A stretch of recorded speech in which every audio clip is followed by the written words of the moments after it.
हैं जो इस ताकत से वो मिट्टी में मिल जाते हैं। रास्ते में हर कदम पर दुआ मांगना तो यही दुआ मांगना, तुम जेल में जाओ मगर रघुबीर सिंह की जेल में न जाओ। पानी में रहकर मगर से दुश्मन था, हम इससे डबल गेम खेल रहे। तुम काव नहीं, कुमार का सीना भी फौलाद का बना हुआ है। शेर और बकरी जिस घाट पर एक साथ पानी पीते हो वो घाट ना हमने देखा है और ना देखना चाहते। तुम गोली चला ही नहीं सकते थे क्योंकि मैं रिवॉल्वर हमेशा खाली रखता हूँ। ये वही गन्नी है जिसे परसों पहले तुमने मेरी तरफ उछाल कर मेरी गरीबी का मजाक उड़ाया। समझते हो कि सब समझता हूँ, इससे बढ़कर इंसान की नासमझी और क्या हो सकता है। शायद तू ये भूल गया कि इस जमीन पर फतेह खां अकेला पैदा नहीं हुआ है, उसके साथ उसकी भला की जिद भी पैदा हुई है। इस इलाके में नए आए हो साहब, वरना शेर खां को कौन नहीं जानता। यारी है ईमान मेरा यार मेरी जिंदगी। रोंगटे खड़े कर देने वाले ये संवाद भला किसे नहीं याद होंगे। कौन भूल सकता है वो सर को हल्का सा झुकाकर, आंखों को ऊपर उठाकर गरजती हुई आवाज में बरखुरदार बोलने के अंदाज को। दोस्तों, आप समझ ही गए होंगे कि आज किस महान अभिनेता के बारे में हम चर्चा करने वाले हैं। बात हो रही है महान अभिनेता, हम सबके चहेते प्राण कृष्ण सिकंद यानी प्राण की। नमस्कार दोस्तों, मैं हूं अनुराग सूर्यवंशी और आप देख रहे हैं नारद टीवी। आज के एपिसोड में हम चर्चा करेंगे प्राण साहब के जीवन के बारे में, साथ ही साथ सुनेंगे उनसे जुड़े कुछ रोचक किस्से जो शायद आपने पहले कभी नहीं सुने होंगे। प्राण साहब का जन्म 12 फरवरी 1920 को पुरानी दिल्ली के वल्ली मारान इलाके में हुआ था। ये वही इलाका है जो मशहूर शायर मिर्जा गालिब जी के घर की वजह से भी जाना जाता है। उनके पिताजी लाला केवल कृष्ण सिकंद एक सरकारी कॉन्ट्रैक्टर थे जिनका मुख्य काम सड़क और पुल बनवाने का था। देहरादून का कलसी नामक पुल का निर्माण उनके ही कार्यकाल में हुआ था। प्राण की माताजी एक हाउसवाइफ थी। पिताजी के तबादले होते रहने के कारण प्राण साहब की पढ़ाई भी किसी एक जगह से नहीं हो पाई। कभी पंजाब के कपूरथला तो कभी उत्तर प्रदेश के उन्नाव, कभी मेरठ, कभी रामपुर तो कभी देहरादून। शायद इसी वजह से ही पढ़ाई में अच्छा होने के बावजूद उनका मन पढ़ाई में उतना नहीं लगा और मैट्रिक करने के बाद उन्होंने अपनी पढ़ाई छोड़ दी। प्राण साहब को फोटोग्राफी का बहुत शौक था और उन्होंने इसी क्षेत्र में अपना करियर बनाने का निर्णय लिया। फिर क्या था, जुनून के पक्के प्राण ने बाकायदा फोटोग्राफी की ट्रेनिंग ली और पहले देहरादून, फिर दिल्ली, फिर शिमला में बतौर फोटोग्राफर की नौकरी भी की, जो कि उनका एकमात्र सपना था। दोस्तों, आपको यह जानकर ताज्जुब होगा कि प्राण साहब को फिल्मों में काम करने का कोई शौक नहीं था और उस जमाने में फिल्मों में काम करना भी बहुत अच्छा नहीं माना जाता था। सबसे बड़ी बात कि प्राण साहब अपने मनचाहे काम को करते हुए संतुष्ट थे, लेकिन समय की तो अपनी ही एक चाल होती है। वो कब क्या खेल रचने वाला है कोई नहीं जान सकता।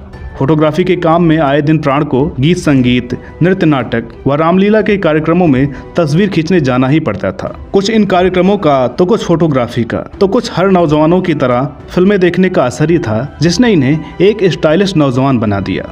उनका हर अंदाज उस जमाने में सबसे अलग था। फिर भी वो फिल्मों में काम करने के बारे में नहीं सोचते थे, लेकिन कहते हैं ना कि इंसान इस दुनिया में जिस काम के लिए आया है भाग्य उसको घुमा फिरा कर उसी रास्ते पर लाकर खड़ा कर देता है जिस राह पर आपकी मंजिल होती है। ऐसा ही कुछ घटित हुआ प्राण साहब के साथ जब अचानक उन्हें रामलीला में सीता का चरित्र निभाने का मौका मिला।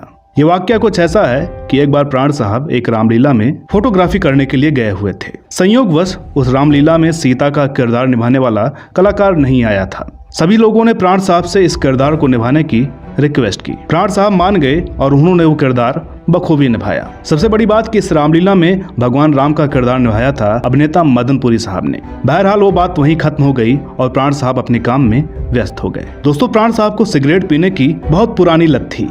वो अक्सर शाम को अपना काम खत्म करने के बाद शिमला में एक पान की दुकान पर जाया करते थे और बेफिक्र होकर सिगरेट पिया करते थे। सिगरेट के प्रति उनकी दीवानगी बहुत पहले से थी, इसलिए बड़ी आसानी से वो सिगरेट के धुएं के छल्ले आसमान में उड़ाते। एक शाम ऐसे ही जब वो स्टाइल से खड़े होके धुएं के छल्ले हवा में उड़ा रहे थे, उसी वक्त वहाँ उस जमाने के पंजाबी फिल्मों के पटकथा लेखक मोहम्मद वली आ पहुंचे और प्राण साहब का यह अंदाज देखकर बड़े प्रभावित हुए। शायद उन्हें अपनी अगली फिल्म यमला जट के लिए एक ऐसे ही लड़के की तलाश थी। उन्होंने प्राण को अगले दिन मिलने बुलाया। प्राण साहब ने उस वक्त उनकी बात को गंभीरता से नहीं लिया। वो अगले दिन तो नहीं पहुंचे, लेकिन कुछ दिनों बाद ही एक फिल्म देखने के दौरान प्राण की मुलाकात फिर से मोहम्मद वली से हुई। इस बार प्राण साहब को उनकी बात माननी ही पड़ी। उनका सिलेक्शन हुआ फिल्म यमला जट के लिए। मेहनताना 50 रुपए प्रतिमाह तय हुआ। प्राण साहब ने शर्त रखा कि वो अपने खाली वक्त में फोटोग्राफी का काम करेंगे, जिसे सबको मानना ही पड़ा। इसका एक बड़ा कारण यह भी था कि वो नहीं चाहते थे कि उनके पिताजी को उनके फिल्मों में काम करने के बारे में पता चले। 1940 में यमला जट रिलीज हुई और सफल भी रही। प्राण साहब के काम को दर्शकों ने खूब पसंद किया और इन्हें एक के बाद एक 20-22 पंजाबी और हिंदी फिल्में ऑफर हो गई, जिनमें से प्रमुख है 1942 में निर्माता दलसुख पांचोली की खानदान। इस फिल्म में उन्होंने उस जमाने की जानी मानी अभिनेत्री और गायिका नूरजहां जी के साथ नायक का किरदार निभाया। प्राण साहब लाहौर सिने जगत का एक जाना माना नाम बन गए। उनके पिताजी को भी उनके फिल्मों में काम करने के बारे में पता चल चुका था और उन्होंने कोई ऐतराज नहीं किया। ठीक वैसे ही जैसे उन्हें प्राण का मैट्रिक के बाद पढ़ाई छोड़ देने के बाद फोटोग्राफी करने के निर्णय को लेकर कोई ऐतराज नहीं किया था। इसी बीच 1945 में प्राण साहब की शादी हो गई। उनके यहाँ एक पुत्र का जन्म हुआ। 11 अगस्त 1947 को अपने बेटे का पहला जन्मदिन मनाने प्राण साहब लाहौर से इंदौर आए थे, क्योंकि उस वक्त उनकी पत्नी और बेटा वहीं मौजूद थे। ये वही वक्त था जब विभाजन के दंगों की आग से पूरा देश झुलस रहा था। प्राण साहब को जब पता चला कि लाहौर में माहौल पूरी तरह से बिगड़ चुका है और अब वहाँ उनका जाना खतरे से खाली नहीं है, तो उन्होंने निर्णय लिया कि अब लाहौर न जाकर मुंबई फिल्म जगत में ही प्रयास करेंगे। उन्हें विश्वास था कि 20-22 फिल्मों में काम करने के बाद उन्हें मुंबई में आसानी से काम मिल जाएगा। लेकिन कहते हैं ना कि इंसान को अपने हिस्से का संघर्ष भी भोगना ही पड़ता है। किसी को बहुत संघर्ष के बाद काम मिलता है, तो किसी को काम मिलने के बाद सफलता के लिए संघर्ष करना पड़ता है, और किसी को एक बार सफल होने के बाद भी दोबारा नए सिरे से उस मुकाम को पाने के लिए जूझना पड़ता है। समय किसी को कभी भी अर्श से फर्श पर लाकर पटक सकता है। प्राण साहब के साथ भी कुछ ऐसा ही हुआ। एक सफल अभिनेता होने के बावजूद उन्हें काम पाने के लिए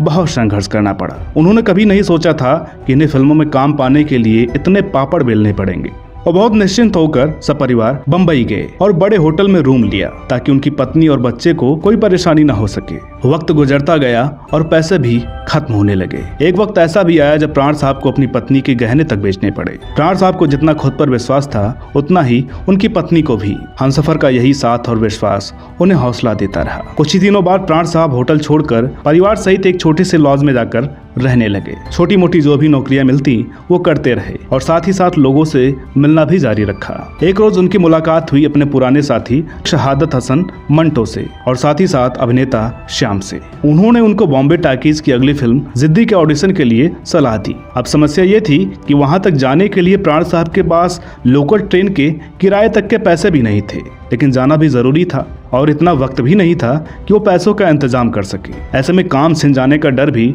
उन्हें बार बार सता रहा था। उन्होंने यह निर्णय लिया कि भले ही पहले पहुंचकर मुझे वहां घंटों इंतजार करना पड़े, लेकिन ये काम मैं हाथ से जाने न दूंगा। उन्होंने एकदम सवेरे सवेरे वाली ट्रेन से वहां जाने का फैसला किया, क्योंकि उस वक्त ट्रेन में टिकट चेक करने के लिए कोई टीटी नहीं आता था। अगले दिन उन्होंने तय समय पर पहुंचकर ऑडिशन के लिए स्क्रीन टेस्ट दिया। उनके अभिनय में तो कोई कमी नहीं थी तो उनका सिलेक्शन ना होता। सबको उनका अभिनय बहुत पसंद आया और वो उस फिल्म के लिए चुन लिए गए। 500 रुपए महीने पे बात तय हुई। चूंकि उनकी जेब खाली थी, इसलिए कुछ पैसे उन्होंने एडवांस मांगे और उन्हें तुरंत 100 रुपए मिल गए।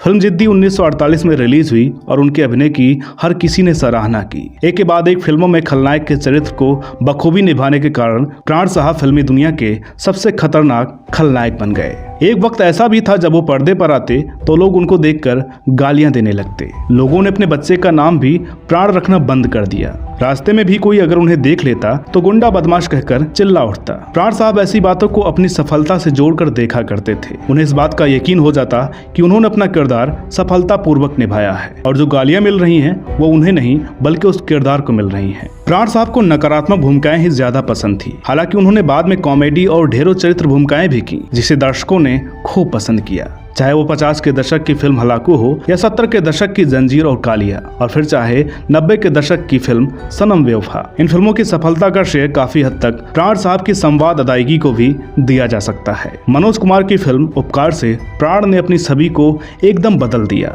इसे इनके अभिनय का जादू ही तो कहेंगे, जो उन्होंने एक फिल्म से ही लोगों के दिलों में बरसों से पल रही नफरत को प्यार में बदल दिया। प्राण साहब ने 6 दशकों तक लगभग 400 फिल्मों में काम किया और दर्शकों ने उन्हें हर रूप में पसंद किया। उनकी आखिरी फिल्म थी दोष, जो कि 2007 में रिलीज हुई थी। अपनी बेहतरीन अदायगी के लिए इन्हें 3 बार फिल्म फेयर अवार्ड से सम्मानित किया गया। भारत सरकार ने प्राण साहब को सन 2001 में कला क्षेत्र में पद्म भूषण सम्मान से सम्मानित किया और दादा साहब फाल्के अवार्ड से सन 2013 में। इसके अलावा भी सैकड़ों पुरस्कार और उपलब्धियां हैं अभिनेता प्राण साहब की, जिन्हें एक वीडियो में बता पाना असंभव है। 100 साल जीने की चाह रखने वाले महान अभिनेता प्राण साहब ने 93 वर्ष की आयु में 12 जुलाई 2013 को मुंबई के लीलावती हॉस्पिटल में अपने प्राण त्याग दिए। 2016 में उनकी पत्नी शुक्ला सिकंद का भी निधन हो गया। वो उस वक्त 91 साल की थी। प्राण साहब के 3 बच्चे हैं, 2 बेटे सुनील सिकंद और अरविंद सिकंद तथा एक बेटी पिंकी सिकंद। सुनील सिकंद ने 2 फिल्में भी डायरेक्ट की हैं। 1984 में आई फरिश्ता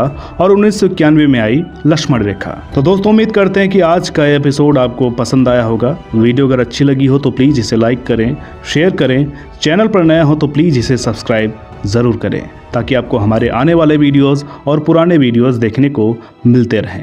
साथ ही साथ हमें फॉलो करें फेसबुक, ट्विटर और इंस्टाग्राम पर। तो दोस्तों, मिलते हैं अगले वीडियो में एक और नई कहानी के साथ। तब तक के लिए नमस्कार।